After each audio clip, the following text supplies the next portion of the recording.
أكذوبة السبانخ والحديد. بنقعد نضغط على بعض وعلى أطفالنا ولازم تاكلوا سبانخ، السبانخ مليانة حديد وقيمتها الغذائية وي وي وي.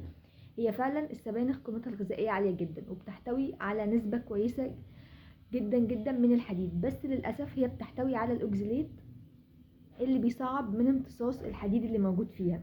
وكده كده امتصاص الحديد من المصادر النباتية بصراحة مش بيكون أفضل حاجة.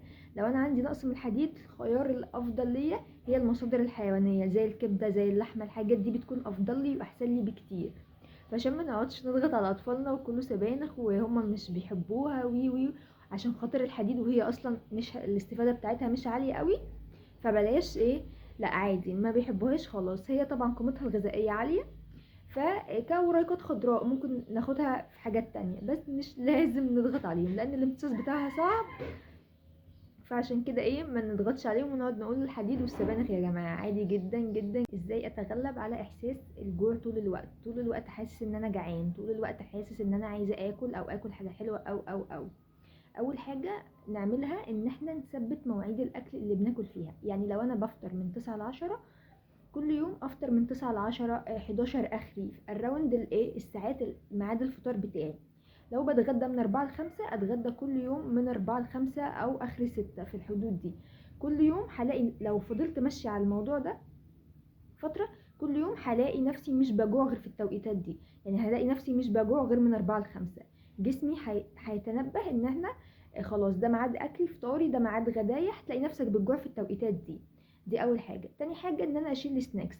فكرة التلقيط الكتير طول ما انا رايحة القط حاجة، داخلة القط حاجة، طالعة القط حاجة، التلقيط الكتير ده بيخليني طول الوقت جعان، لان بيرفع سكر الدم باستمرار بيكون طبعا هيكون كويس جدا لو احنا شلنا السناكس.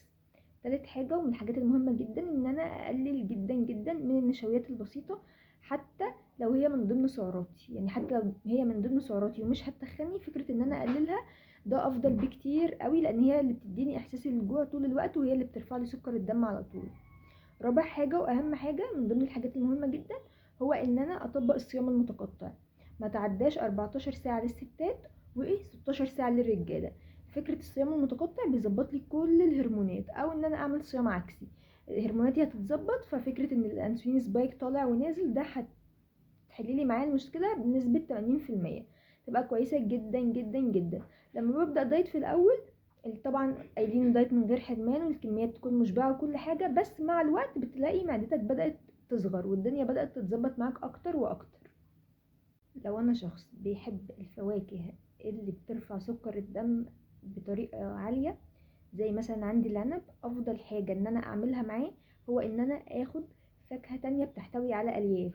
زي مثلا لو هاخد عنب اخد معاه تفاح. ليه؟ عشان خاطر يقدر يسيطر على سكر الدم ان هو ما يرتفعش مرة واحدة وبعد كده ينخفض فيرجع يجوعني تاني والدنيا تبوظ معايا.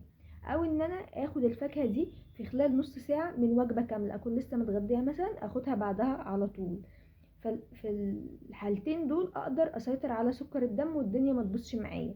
انما لو لقطتها لوحدها سكر الدم هيرجع يرتفع تاني، هرجع جعانه تاني، وممكن اكون لسه واكله اساسا. يعني ممكن اكون يعني لسه مثلا سايبه واكله وجبه الغداء ولسه قدامي شويه العشاء، اخدها في المنتصف فتاذيني تاني. لا، اخدها في خلال نص ساعه من وجبه كامله.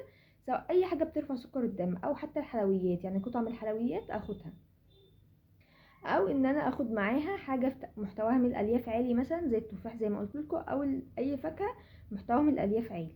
بس كده.